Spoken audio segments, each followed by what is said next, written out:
പിതാവിൻ്റെയും പുത്രൻ്റെയും പരിശുദ്ധാത്മാവിൻ്റെയും നാമത്തിൽ തന്നെ ആമേൻ.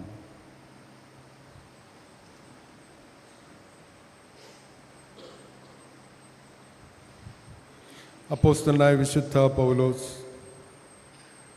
കൊരിന്ത്യർക്കെഴുതിയ 1-ാം ലേഖനം 10-ാം അധ്യായം 17-ാമത്തെ വാക്യം.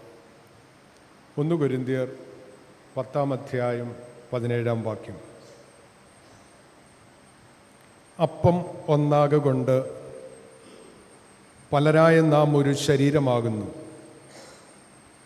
നാം എല്ലാവരും ആ ഒരേ അപ്പത്തിൽ അംശികൾ ആകുന്നുവല്ലോ. അഭിവന്യ തിരുമേനി,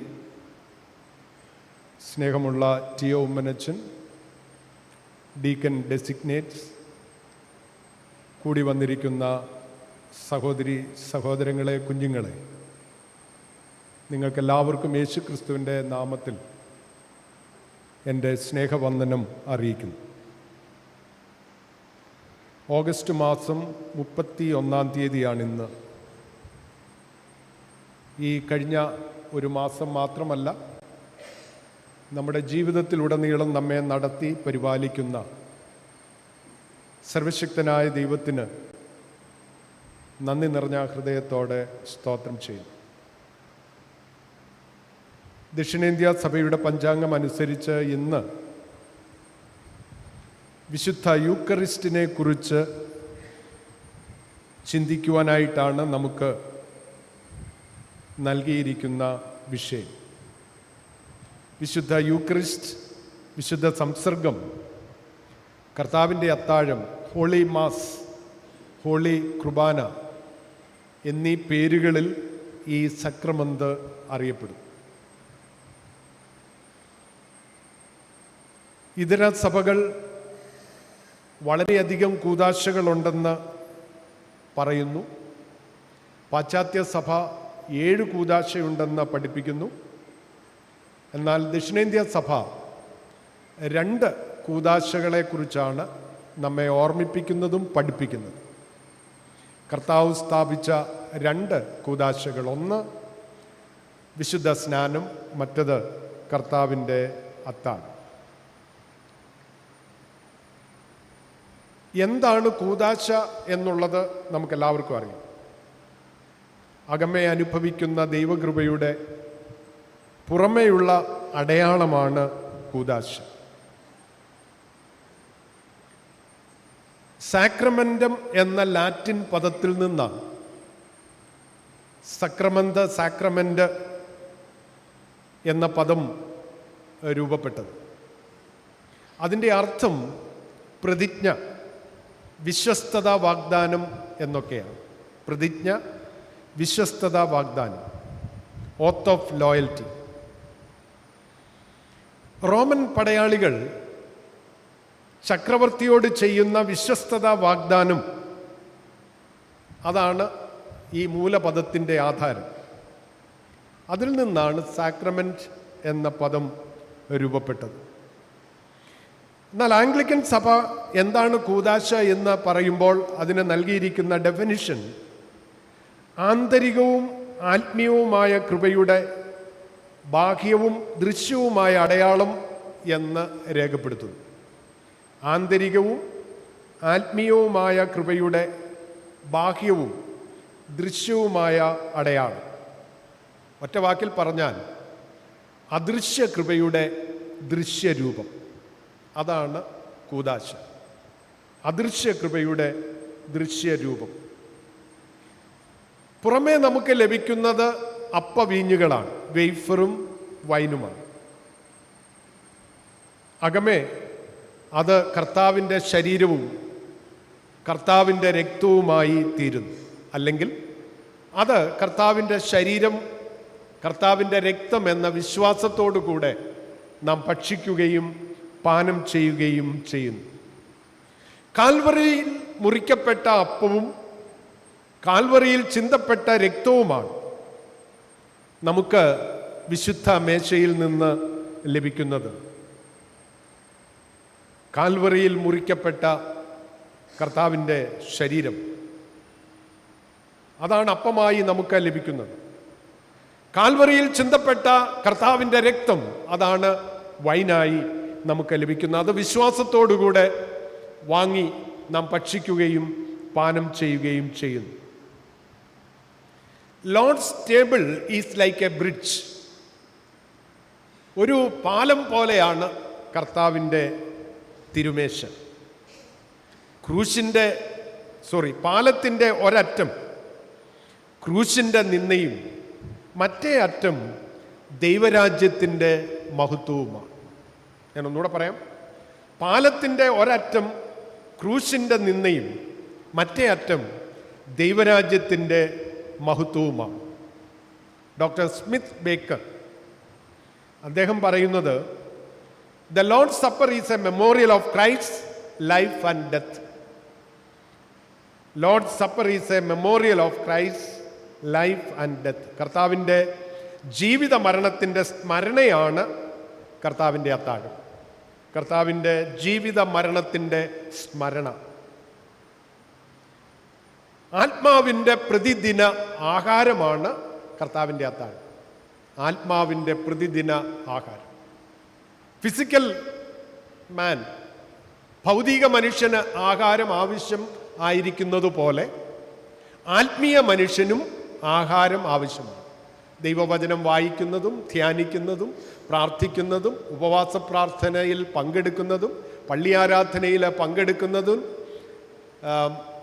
വിശുദ്ധ സക്രമത്തിൽ പങ്കെടുക്കുന്നതുമൊക്കെ ആത്മീയ മനുഷ്യൻ്റെ ആഹാരമാണ്. ഇതൊന്നും നാം ചെയ്തില്ലെങ്കിൽ നമ്മുടെ ആത്മീയ മനുഷ്യൻ ക്ഷീണിച്ച് തളർന്ന് നമ്മിൽ തന്നെ മരിച്ചു പോകുമെന്നത് നാം ഓർത്തിരിക്കണം. അതുകൊണ്ട് ഫിസിക്കൽ മനുഷ്യന് ആഹാരം കൊടുക്കുന്നത് പോലെ ആത്മീയ മനുഷ്യനും ആഹാരം കൊടുക്കുവാൻ നാം പ്രതിജ്ഞാബദ്ധമാണ്. 3 കാര്യങ്ങളാണ് വളരെ ചുരുക്കമായി കർത്താവിൻ്റെ അത്താഴത്തെക്കുറിച്ച് പറയാൻ ഞാൻ ആഗ്രഹിക്കുന്നു. പെസഹ പെരുന്നാളിൻ്റെ പശ്ചാത്തലത്തിലാണ് കർത്താവിൻ്റെ അത്താഴം സ്ഥാപിക്കപ്പെട്ടത്. പെസഹ ഒരു ഓർമ്മയുടെ പെരുന്നാളാണ്.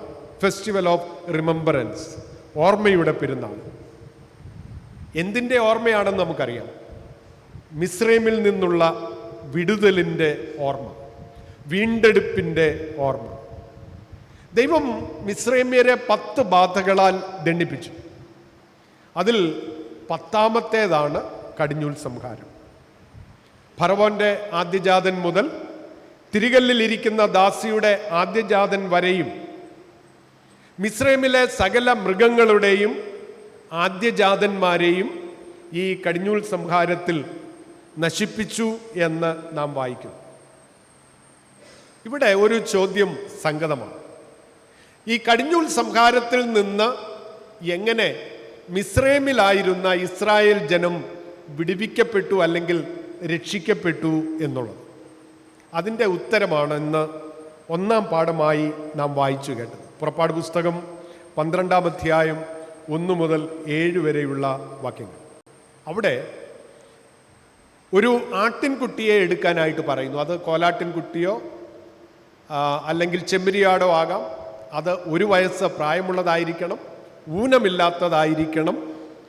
അത് ഒരു വീട്ടിലുള്ളവർക്ക് ഭക്ഷിപ്പാൻ തക്കതായിരിക്കണം. അത് കൂടുതലാണെങ്കിൽ അടുത്തുള്ള വീട്ടുകാരെ കൂടെ വിളിക്കാം എന്ന് രേഖപ്പെടുത്തിയിട്ടുണ്ട്. അപ്പോൾ ആട്ടിൻകുട്ടി അറുക്കപ്പെടണം. അറുക്കപ്പെടുമ്പോൾ ആദ്യം ചെയ്യേണ്ടത് അതിൻ്റെ രക്തം കുറെ എടുത്ത് കട്ടിളക്കാൽ 2ന്മേലും കുറുമ്പടി മേലും പുരട്ടണം. അത് കഴിഞ്ഞ് അവരകത്ത് കയറുകയാണ്. അകത്ത് കയറി വാതിലടയ്ക്കുന്നു. എന്നിട്ട് ഈ ആടിനെ പാകം ചെയ്യുന്നു. തിടുക്കത്തിൽ ധൃതിയോടെ കയ്യിൽ വടി പിടിച്ചുകൊണ്ട് നിന്ന് അവർ ഭക്ഷണം കഴിക്കുന്നു. അത് വിടുതലിൻ്റെ രാത്രിയാണ്. സംഹാരദൂതൻ കടന്നു പോകുമ്പോൾ കട്ടിളക്കാൽ 2ന്മേലും കുറുമ്പടിമേലും രക്തം കണ്ട് നിങ്ങളെ ഒഴിഞ്ഞു പോകും. പാസ് ഓവർ, കടന്നുപോക്ക് എന്ന ആ വാക്കിൻ്റെ അർത്ഥം. പഴയ നിയമം വളരെ ശക്തമായി നമ്മെ പഠിപ്പിക്കുന്നു, രക്തത്താൽ അല്ലാതെ വിമോചനമില്ല എന്ന്. രക്തത്താലല്ലാതെ വിമോചനമില്ല. മൃഗബലിയുടെ അർത്ഥശൂന്യത പ്രവാചകന്മാർ വിവരിക്കുന്നുണ്ട്. പ്രത്യേകിച്ച് മീഖാ പ്രവാചകന്റെ പുസ്തകം 6-ാം അധ്യായം 6-7 വാക്യങ്ങൾ നാം വായിക്കുമ്പോൾ, എന്തോന്നുകൊണ്ട് ഞാൻ യഹോവയുടെ സന്നദ്ധിയിൽ ചെന്ന് അത്യുന്നത ദൈവത്തിൻ്റെ മുമ്പാകെ കുമ്പിടേണ്ടു?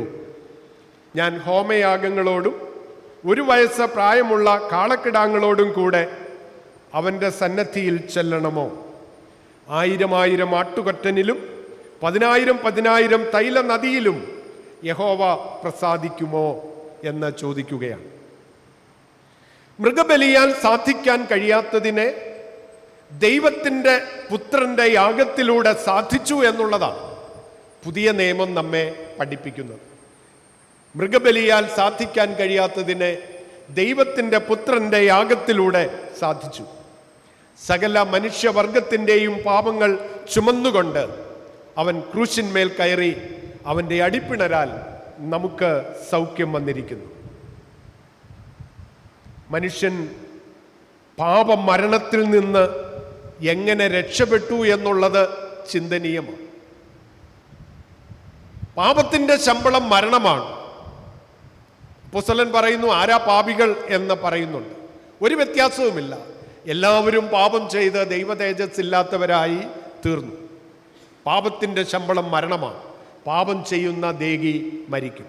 പാപമരണത്തിന് വിധേയരായ മനുഷ്യവർഗത്തെ അതിൽ നിന്ന് വിടുവിക്കുന്നതിന് വേണ്ടി മനുഷ്യന്റെ പാപങ്ങൾ സ്വയം ഏറ്റുകൊണ്ട് യേശു കർത്താവ് ക്രൂശിന്മേൽ കയറി നമുക്കെല്ലാവർക്കും വേണ്ടി, സർവ്വലോകത്തിനും വേണ്ടി കാൽവറിയിൽ യാഗമായിട്ട് തീർന്നു. അതുകൊണ്ട് ഞാനും നിങ്ങളും പാപത്തിൻ്റെ അടിമത്തത്തിൽ നിന്ന് വിടുവിക്കപ്പെട്ടു, വീണ്ടെടുക്കപ്പെട്ടു. അതുകൊണ്ട് ആ വിടുതലിൻ്റെ ഓർമ്മ പുതുക്കുന്നതാണ് കർത്താവിൻ്റെ അത്താഴം. നമ്മെ സംബന്ധിച്ചിടത്തോളം വിടുതലിൻ്റെ ഓർമ്മ എന്ന് പറയുന്നത് കാൽവറി കുരിശാണ്. ഇന്നെന്ന പോലൊരു ദിവസം 3 ആണികളിൽ കാൽവറിയുടെ ഉന്നതങ്ങളിൽ തൂക്കപ്പെട്ട യേശു കർത്താവിൻ്റെ സ്മരണ പുതുക്കുന്ന സുദിനമാണ്. ആ സ്മരണ പുതുക്കുന്ന സാക്രമെന്താണ് കർത്താവിൻ്റെ അത്താഴം. ഈ ഓർമ്മ മനസ്സിൽ വെച്ചുകൊണ്ട് വേണം വിശുദ്ധ മേശയുടെ മുമ്പിൽ വന്ന് മുട്ടുകുത്താൻ. എൻ്റെ പാപത്തിന് പരിഹാരമായി എൻ്റെ കർത്താവ് കാൽവറിയിൽ യാഗമായി തീർന്നു. അവൻ്റെ ശരീരമാണ് ഞാൻ ഭക്ഷിക്കുന്നത്, അവൻ്റെ രക്തമാണ് ഞാൻ പാപം ചെയ്യുന്നത്. രക്തത്താൽ അല്ലാതെ വിമോചനം ഇല്ല. ഈ ക്രൂശീകരണത്തിൻ്റെ യാതനയും വേദനയും മുന്നിൽ കണ്ട കർത്താവ് ഗെത്സമനയിൽ പ്രാർത്ഥിക്കുകയാണ്. എന്താ പ്രാർത്ഥിച്ചത്? പിതാവേ, കഴിയുമെങ്കിൽ ഈ പാനപാത്രം എങ്കിൽ നിന്ന് നീക്കണമേ.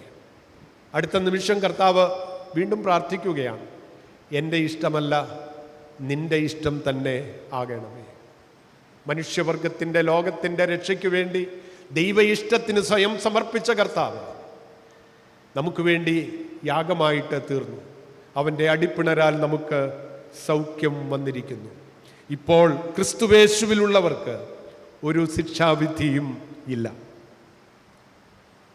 ഫ്രാൻസിലെ ചക്രവർത്തിയും വീരപരാക്രമശാലിയുമായ നെപ്പോളിയനെ കുറിച്ച് ഒരു സംഭവം വായിച്ചത് ഞാൻ ഓർക്കുകയാണ്. വിദേശ മണ്ണിൽ യുദ്ധം നടന്നുകൊണ്ടിരിക്കുകയാണ്.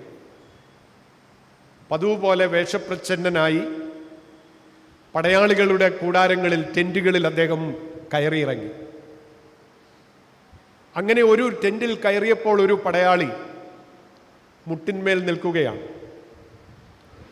അവൻ്റെ ടീപ്പോയിൽ തുറന്ന ഒരു വേദപുസ്തകം കിടപ്പുണ്ട്. അവൻ എഴുതിക്കൊണ്ടിരുന്ന ഡയറി മേശപ്പുറത്തുണ്ട്. അവൻ തല കുമ്പിട്ടിരിക്കുകയാണ്. നെപ്പോളിയൻ ആ ഡയറി എടുത്ത് വായിച്ചു. ആ ഡയറിയിൽ ഇപ്രകാരം എഴുതിയിരുന്നു: എൻ്റെ വീട്ടിൽ നിന്ന് എനിക്ക് ലഭിച്ച സന്ദേശം എന്നെ പരിഭ്രാന്തനാക്കുന്നു. സ്വന്തം നാട്ടിൽ കടക്കാർ ഭാര്യയെ ഞെരുക്കുന്നു. കടം വീട്ടുവാൻ ഒരു വഴിയും കാണുന്നില്ല. ആത്മഹത്യയല്ലാതെ മറ്റൊരു മാർഗമില്ല. അതിന് തൊട്ടു താഴെ നെപ്പോളിയൻ ഇപ്രകാരം എഴുതി ഒപ്പിട്ടു: ഫ്രാൻസിലെ ചക്രവർത്തി നിന്റെ കടമെല്ലാം ഏറ്റെടുത്തിരിക്കുന്നു. ഫ്രാൻസിലെ ചക്രവർത്തി നിന്റെ കടമെല്ലാം ഏറ്റെടുത്തിരിക്കുന്നു. നെപ്പോളിയൻ ഒപ്പും ഇട്ടു. പ്രിയമുള്ളവരെ, ഇതല്ലേ നമ്മുടെ കർത്താവ് നമുക്ക് വേണ്ടി ചെയ്തത്? ഒരു മാർഗവുമില്ലാതെ പാപശിക്ഷയ്ക്ക്, പാപമരണത്തിന് വിധിക്കപ്പെട്ട എന്നെയും നിങ്ങളെയും വിടുവിക്കുന്നതിനു വേണ്ടി, പാപക്കടം വീട്ടുന്നതിനു വേണ്ടി യേശു കർത്താവ് എനിക്കും നിങ്ങൾക്കും വേണ്ടി കാൽവറിയിൽ യാഗമായിട്ട് തീർന്നു. അവൻ എനിക്ക് വേണ്ടി, എൻ്റെ പാപങ്ങൾക്ക് വേണ്ടി മരിച്ചു എന്ന് വിശ്വസിക്കുന്നവർക്ക് പാപക്കടം നീങ്ങിക്കിട്ടിയതായി ഉറപ്പ് ലഭിക്കുന്നു. പാപക്കടം വീട്ടുവാൻ യേശുവിൻ്റെ രക്തം മാത്രം. അതുകൊണ്ട് ഇത് ഓർമ്മയുടെ അത്താഴമാണ്, ഓർമ്മയുടെ പെരുന്നാൾ. കർത്താവിൻ്റെ അത്താഴം ഓർമ്മയുടെ, അല്ലെങ്കിൽ കർത്താവിൻ്റെ യാതനയുടെ, ക്രൂശീകരണത്തിൻ്റെ, കാൽവറിയിൽ യാഗമായി തീർന്നതിൻ്റെ സ്മരണ പുതുക്കുന്ന ഒന്നാണ് എന്ന് നാം ഓർക്കണം. 2, കർത്താവിൻ്റെ അത്താഴം ഉടമ്പടിയുടെ ആഘോഷമാണ്. സെലിബ്രേഷൻ ഓഫ് കവനന്റ്, ഉടമ്പടിയുടെ ആഘോഷം. ഇന്ന് നമ്മൾ ഗോസ്പൽ പാഠമായി വായിച്ചത് ലൂക്കോസിന്റെ സുവിശേഷം 22-ാം അധ്യായം 7 മുതൽ 20 വരെയുള്ള വാക്യങ്ങളാണ്. ഉടമ്പടി ബന്ധത്തിൻ്റെ പുതുക്കം. അപ്പം നമ്മൾ കർത്താവിൻ്റെ മേശയിലേക്ക് വരുമ്പോൾ ഒന്നാമത് ഓർക്കേണ്ടത്, കർത്താവ് എനിക്ക് വേണ്ടി മരിച്ചു, അവൻ്റെ രക്തമാണ് ഞാൻ കുടിക്കുന്നത്, അവൻ്റെ ശരീരമാണ് ഞാൻ ഭക്ഷിക്കുന്നത് എന്ന സ്മരണ നമുക്കുണ്ടാവണം. 2, ഇത് ഉടമ്പടിയുടെ ആഘോഷമാണ്. കർത്താവിൻ്റെ മേശയിലാണ് ദൈവവുമായുള്ള നമ്മുടെ ഉടമ്പടി വീണ്ടും പുതുക്കുന്നത്. എന്താ നാം ദൈവത്തോട് ചെയ്തിട്ടുള്ള ഉടമ്പടികൾ? അങ്ങനെ എന്തെങ്കിലും ചെയ്തിട്ടുണ്ടോ? ദൈവവുമായുള്ള നമ്മുടെ ഉടമ്പടി എന്താ? സ്നാന സമയത്തും സ്ഥിരീകരണ സമയത്തും നാം ചെയ്ത ഉടമ്പടി കർത്താവിൻ്റെ അത്താഴത്തിൽ പങ്കെടുക്കുന്നതിലൂടെ വീണ്ടും വീണ്ടും പുതുക്കുകയാണ്. എന്താണ് ആ ഉടമ്പടികൾ? സ്ഥിരീകരണത്തിന് പഠിക്കുന്ന കുഞ്ഞുങ്ങൾ എല്ലാവരും വന്നിട്ടുണ്ടെന്ന് ഞാൻ കരുതുന്നു. ഒന്ന് എഴുന്നേറ്റ് നിൽക്കാവോ? സ്ഥിരീകരണത്തിന് പഠിക്കുന്ന കുഞ്ഞുങ്ങൾ.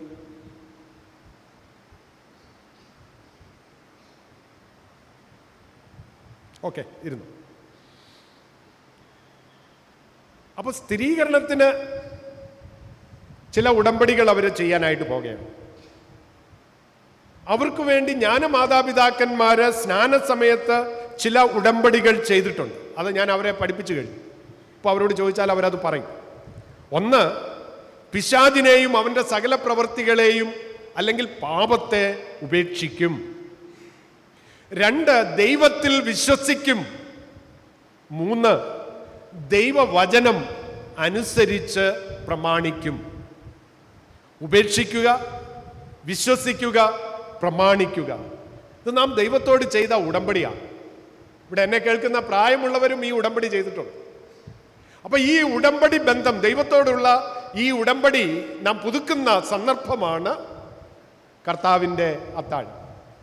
അപ്പോൾ നമ്മൾ കർത്താവിൻ്റെ അത്താഴത്തിൽ പങ്കെടുക്കുമ്പോൾ, കർത്താവേ, ഞാൻ പാപത്തെ ഉപേക്ഷിക്കുന്നു,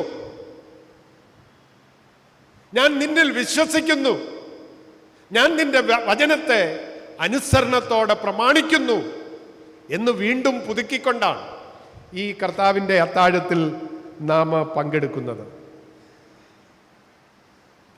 വിശുദ്ധ ലൂക്കോസ് എഴുതിയ സുവിശേഷം 22-ാം അധ്യായം 19ഉം 20ഉം വാക്യങ്ങൾ: പിന്നെ അപ്പം എടുത്തു, വാഴ്ത്തി നുറുക്കി അവർക്ക് കൊടുത്തു, ഇത് നിങ്ങൾക്ക് വേണ്ടി നൽകുന്ന എൻ്റെ ശരീരം, എൻ്റെ ഓർമ്മയ്ക്കായി ഇത് ചെയ്യുവീൻ എന്ന് പറഞ്ഞു. അവണ്ണം തന്നെ അത്താഴം കഴിഞ്ഞ ശേഷം അവൻ പാനപാത്രവും കൊടുത്തു. ഈ പാനപാത്രം നിങ്ങൾക്ക് വേണ്ടി ചൊരിയുന്ന എൻ്റെ രക്തത്തിലെ പുതിയ നിയമം ആകുന്നു. ന്യൂ കവനന്റ്, പുതിയ നിയമം ആകുന്നു. അപ്പം കർത്താവുമായി നാം ചെയ്ത ഉടമ്പടി പുതുക്കുകയാണ് കർത്താവിൻ്റെ അത്താഴത്തിലൂടെ. കൊരിന്ത്യ ലേഖനം നാം വായിക്കുമ്പോൾ 1 കൊരിന്ത്യർ 11:25 അപ്പോസ്തലൻ ഈ വാക്യം തന്നെ വീണ്ടും ആവർത്തിക്കുകയാണ്. This cup is the new covenant in my blood. എൻ്റെ രക്തത്തിൻ്റെ പുതിയ നിയമം എന്ന് അപ്പോസ്തലൻ ആവർത്തിക്കുകയാണ് തൻ്റെ ലേഖനത്തിൽ. കർത്താവിൻ്റെ അത്താഴത്തിലൂടെ ദൈവവുമായുള്ള ഉടമ്പടി ബന്ധം നാം പുതുക്കുകയാണ്. അതുകൊണ്ട് Christian life is A life of covenant relationship. ദൈവവുമായിട്ടുള്ള ഉടമ്പടി ബന്ധമാണ് ക്രിസ്തീയ ജീവിതം. അത് വളരെ സീരിയസ് ആണ്. നാം ദൈവത്തോട് ഉടമ്പടി ചെയ്തവരാണ്. ഒരു മനുഷ്യനോടല്ല, ഒരു പ്രസ്ഥാനത്തോടല്ല നാം ഉടമ്പടി ചെയ്തിരിക്കുന്നത്. ജീവനുള്ള വീണ്ടെടുപ്പുകാരനായ സർവശക്തനായ ദൈവത്തോട് നാം ഉടമ്പടി ചെയ്തവരാണ്. ആ ഉടമ്പടി ബന്ധത്തെ പുതുക്കുന്നതാണ് കർത്താവിൻ്റെ ശരീരം ഭക്ഷിക്കുന്നതും അവൻ്റെ രക്തം പാനം ചെയ്യുന്നതും. മറ്റൊരു സംഗതി, കർത്താവിൻ്റെ മേശയിൽ എല്ലാവർക്കും ലഭിക്കുന്നത് ഒരേ ഭക്ഷണമാണ്. നമ്മൾ എല്ലാവരും ഭക്ഷണം കഴിക്കുമ്പോൾ വിവിധ ഭക്ഷണങ്ങളാണ് നമ്മൾ കഴിക്കുന്നത്. ചിലർ ചപ്പാത്തി കഴിക്കും, ചിലർ നെയ് റോസ്റ്റ് കഴിക്കും, മറ്റു ചിലർ മസാല ദോശ കഴിക്കും, ചിലർ ചോറുണ്ണും, ചിലർ ബിരിയാണി കഴിക്കും, അല്ലേ? പല ആഹാരമാണ് നമ്മൾ കഴിക്കുന്നത്. പക്ഷേ ഇവിടെ കർത്താവിൻ്റെ മേശയിൽ ഒരേ ഭക്ഷണമാണ് എനിക്കും നിങ്ങൾക്കും ലഭിക്കുന്നത്. കർത്താവിൻ്റെ ശരീരവും കർത്താവിൻ്റെ രക്തവും. The Lord's table is the only place where everyone gets the same food. No difference at all. ഒരു വ്യത്യാസവും എല്ലാവർക്കും ഒരേ ഭക്ഷണം, കർത്താവിൻ്റെ ശരീരവും കർത്താവിൻ്റെ രക്തവും. എല്ലാവർക്കും ലഭിക്കുന്ന അനുഗ്രഹവും ഒന്നു തന്നെയാണ്. കർത്താവിൻ്റെ അത്താഴത്തിലൂടെ എല്ലാവർക്കും ലഭിക്കുന്ന അനുഗ്രഹവും ഒന്നു തന്നെയാണ്, നിത്യജീവൻ, എവർലാസ്റ്റിംഗ് ലൈഫ്. ഇന്നത്തെ പാഠഭാഗത്ത്, ലേഖന പാഠഭാഗത്ത് പറയുന്നുണ്ട്, എന്നിരുന്നാലും വ്യത്യാസങ്ങളുണ്ട് എന്ന്. ഞാൻ UTCയിൽ പഠിക്കുന്ന സമയത്ത്, ബാംഗ്ലൂരിൽ പഠിക്കുന്ന സമയത്ത്, ഞങ്ങളുടെ കൂടെ ബദനി റൈറ്റിൽപ്പെട്ട ഒരു ഓർത്തഡോക്സിലെ സന്യാസി അച്ഛനുണ്ട്. ഞങ്ങൾ ഒരേ ക്ലാസ്സിൽ പഠിക്കുന്നവരാണ്, ഒരേ ആരാധനയിൽ പങ്കെടുക്കുന്നവരാണ്. പക്ഷേ അച്ഛൻ അവിടുത്തെ കമ്മ്യൂണിയൻ സർവീസിൽ പങ്കെടുക്കുന്നു. ഞാൻ നിങ്ങളുടെ കമ്മ്യൂണിയനിൽ പങ്കെടുക്കത്തില്ല. നിങ്ങളുടെ കൂടെ ഞാൻ പഠിക്കും, ഉപദേശം എല്ലാം സ്വീകരിക്കും, പക്ഷേ കമ്മ്യൂണിയനിൽ പങ്കെടുക്കുന്നു. നിങ്ങൾ ഞങ്ങളുടെ പള്ളിയിൽ വന്നാൽ നിങ്ങൾക്ക് ഞങ്ങൾ കമ്മ്യൂണിയനും തരത്തില്ല. ഈ ഡിഫറൻസ് ഒക്കെ ഉണ്ട്. പക്ഷേ നമ്മൾ പറയാണ്, വേദപുസ്തകം നമ്മെ പഠിപ്പിക്കുന്നത് എല്ലാവർക്കും ഒരേ ഭക്ഷണം, കർത്താവിൻ്റെ ശരീരവും കർത്താവിൻ്റെ രക്തവും. മൂന്നാമത്, കർത്താവിൻ്റെ അത്താഴം ഒരു കൂട്ടായ്മയാണ്. ഞാൻ പറയും, ക്രിസ്ത്യൻ ഫെലോഷിപ്പിൻ്റെ ക്ലൈമാക്സ് ആണ് കർത്താവിൻ്റെ അത്താഴം. Christian ഫെലോഷിപ്പിൻ്റെ climax. കൊരിന്ത്യ ലേഖനം നാം വായിക്കുമ്പോൾ 1 കൊരിന്ത്യർ 10-ാം അധ്യായം നമ്മൾ വായിച്ചു കേട്ടതാണ്, 16-17 വാക്യങ്ങൾ. നാം അനുഗ്രഹിക്കുന്ന അനുഗ്രഹപാത്രം ക്രിസ്തുവിൻ്റെ രക്തത്തിൻ്റെ കൂട്ടായ്മയല്ലയോ? നാം നുറുക്കുന്ന അപ്പം ക്രിസ്തുവിൻ്റെ ശരീരത്തിൻ്റെ കൂട്ടായ്മയല്ലയോ? അപ്പം ഒന്നാകൊണ്ട് പലരായ നാം ഒരു ശരീരമാകുന്നു, നാം എല്ലാവരും ആ ഒരേ അപ്പത്തിൽ അംശികൾ ആകുന്നുവല്ലോ എന്ന് പറഞ്ഞു. ഹോളി കമ്മ്യൂണിയനിലെ യൂണിയൻ, ആ പദത്തിന് പ്രാധാന്യം നൽകുന്നതാണ് കൂട്ടായ്മയുടെ ആചരണം. ഹോളി കമ്മ്യൂണിയൻ, നമ്മൾ ആ വാക്കൊന്ന് തിരിച്ചെഴുതിയ ഹോളി കമ്മ്യൂണിയൻ, അതിലെ യൂണിയൻ എന്ന് പറഞ്ഞാൽ ഒരുമിച്ച് ചേരുക, പങ്കാളികളാകുക, അല്ലേ? ഇത് കൂട്ടായ്മ ആചരിക്കുന്ന ഒരു അനുഭവമാണെന്ന് നമുക്ക് മനസ്സിലാക്കാനായിട്ട് സാധിക്കും. ദൈവവുമായും സഹവിശ്വാസികളുമായുള്ള കൂട്ടായ്മ, ദൈവവുമായും സഹവിശ്വാസികളുമായുള്ള കൂട്ടായ്മ. അപ്പവീഞ്ഞുകൾ നാം സ്വീകരിക്കുമ്പോൾ വാസ്തവമായി നാം ക്രിസ്തുവിലൂടെ ദൈവത്തോടും പരിശുദ്ധാത്മാവിനോടുമുള്ള കൂട്ടായ്മയായി തീരുകയാണ്. നാം കർത്താവിലായി തീരുകയാണ്, ദൈവത്തിലായി തീരുക. നാം ഭക്ഷിക്കുന്നത് കർത്താവിൻ്റെ ശരീരമാണ്, നാം പാനം ചെയ്യുന്നത് കർത്താവിൻ്റെ രക്തമാണ്. അതുകൊണ്ട് നാം പിതാവിനോടും പുത്രനോടും സംസർഗമുള്ളവരായി തീരുകയാണ്. യൂക്കറിസ്റ്റ് ആചരണം വെളിവാക്കുന്നത് കർത്താവിൻ്റെ മഹാപുരോഹിത പ്രാർത്ഥനയാണ്. പിതാവേ, നാം ഒന്നായിരിക്കുന്നത് പോലെ അവരും നമ്മിൽ ഒന്നാകേണ്ടത്, നാം ഒന്നായിരിക്കുന്നത് പോലെ അവരും നമ്മിൽ ഒന്നാകേണ്ടത്. അപ്പം നാം കർത്താവിൻ്റെ അത്താഴത്തിൽ പങ്കെടുക്കുമ്പോൾ നാം ക്രിസ്തുവിലാകുകയാണ്, അല്ലെങ്കിൽ ക്രിസ്തു നമ്മിലാകുകയാണ്. അതുകൊണ്ട് തന്നെ നാം പിതാവിനോടും പുത്രനോടുമുള്ള സംസർഗത്തിലേക്ക് പ്രവേശിക്കുകയാണ്. ദൈവത്തിൽ എല്ലാവരെയും ഐക്യപ്പെടുത്തുന്നതാണ് കർത്താവിൻ്റെ അത്താഴം. എന്തുകൊണ്ടാണ് കമ്മ്യൂണിയൻ സർവീസ് ആരംഭിക്കുന്നതിന് മുമ്പ് ക്രിസ്തുവിൻ്റെ സമാധാനം നമ്മളിങ്ങനെ കൊടുക്കുന്നത്? ഇപ്പം ഇവിടെ ഞാൻ ഇതുവരെ കണ്ടിട്ടില്ല. ചില പള്ളികളിൽ ഈ സമാധാനം കിസോപ്പീസ് വരുന്ന സമയത്ത് ചില ആളുകൾ ബെഞ്ചിൻ്റെ അറ്റത്തേ ഇരിക്കത്തുള്ളൂ, അത് അവരുടെ സീറ്റാണ്, ഇങ്ങനെ കൈ കെട്ടി മാറിയിരിക്കും. ഈ കൊണ്ടുവരുന്ന ആൾ അടുത്ത ആൾക്ക് കൊടുക്കും. ആ കാഴ്ച ഞാൻ ഇവിടെ എന്തായാലും കണ്ടിട്ടില്ല, ചില പള്ളികളെല്ലാം കണ്ടിട്ടുണ്ട്. അത് ഞാൻ സൂചിപ്പിച്ചു എന്ന് മാത്രമേ ഉള്ളൂ. എന്തിനാണ് ഇത് കൊടുക്കുന്നത്? ഈ കൊണ്ടുവരുന്ന ആളുമായിട്ട് ഈ പുള്ളിക്ക് യാതൊരു ബന്ധവുമില്ല, തമ്മി പിണക്കത്തിലാണ്. ഈ പിണക്കം തീരാതെ കമ്മ്യൂണിയനിൽ പങ്കെടുക്കരുത്. പരസ്പരം കൂട്ടായ്മയിൽ വസിക്കാൻ കഴിയുന്നില്ലെങ്കിൽ ഈ കമ്മ്യൂണിയനിൽ പങ്കെടുക്കാൻ നമുക്ക് അവകാശമില്ല. പർവ്വത പ്രസംഗത്തിലെ കർത്താവ് പറഞ്ഞു, നിങ്ങളോട് ആർക്കാനും എന്തെങ്കിലും ഉണ്ടെന്ന് തോന്നിയാൽ, നിങ്ങൾ ആരെയും ഉപദ്രവിച്ചിട്ടില്ല, ആർക്കും എതിരായി സംസാരിച്ചിട്ടില്ല, അധിക്ഷേപിച്ചിട്ടില്ല, നിങ്ങളുടെ ഭാഗത്ത് ഒരു തെറ്റുമില്ല. പക്ഷേ ഇതുവരെ മിണ്ടിക്കൊണ്ടിരുന്ന, ഇതുവരെ ചിരിച്ചുകൊണ്ടിരുന്ന ആള് കഴിഞ്ഞ ദിവസം കണ്ടപ്പോൾ ഒരു ദുർമുഖം കാണിച്ചു. അപ്പൊ എന്തോ കുഴപ്പമുണ്ട്. നിങ്ങൾ യാഗം അർപ്പിക്കാൻ അല്ലെങ്കിൽ സ്തോത്രകാഴ്ച ഇടാൻ വരുമ്പോൾ ആ യാഗപീഠത്തിൻ്റെ അവിടെ നിങ്ങളുടെ സ്തോത്രദാനം വെച്ചിട്ട് പോയി അവനോട് നിരന്നിട്ട് വരാനാ പറയും. അപ്പോൾ ആ നിരപ്പിൻ്റെ അനുഭവം അപ്പോസ്തലനായ വിശുദ്ധ പൗലോസ് പറയുന്നുണ്ട്, ഞങ്ങൾ നിരപ്പിൻ്റെ ശുശ്രൂഷകരാണ് എന്ന്.